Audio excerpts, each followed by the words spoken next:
Обработка почвы к посеву – важнейший этап в работе аграриев. В этом году в ГУПе «Магаз» добились рекордных показателей по сбору озимых. В новом сезоне цели еще масштабнее, поэтому рабочих и технику привлекли больше. Исрапил Аушев сейчас занят своим железным конем. Техника на ходу, однако лучше всего проверить заранее, заверяет механизатор с 20-летним стажем.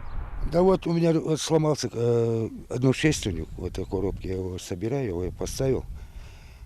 Вот как я его соберу, после этого я на поле уеду. Работа осталась немножко, там неделю примерно работы.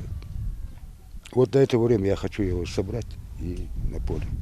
Рекордных показателей по сбору урожая добились благодаря качественному семенному материалу, завезенному специально для первого посева. Сейчас на собственном складе ГУПа хранится более 75 тонн посевной пшеницы.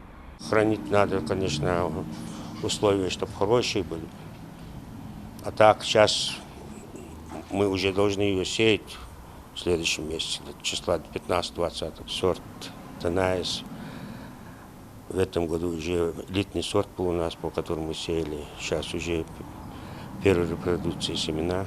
Тракторы раз за разом проезжают по полю со специальным прицепом. Несмотря на то, что почва плодородна, для наилучшего результата трактор должен ее пробарановать. Так уничтожают сорняки и сохраняют влагу в земле.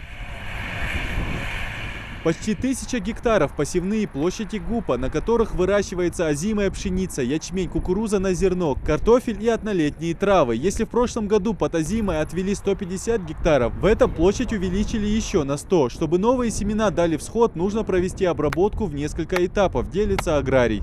Надо сплошную обработку сделать, предпосевную обработку подготовить. Это основная обработка сейчас у нас идет, богатая. Потом предпосевную обработку. Это там, если надо будет, там дискование или сплошную культивацию.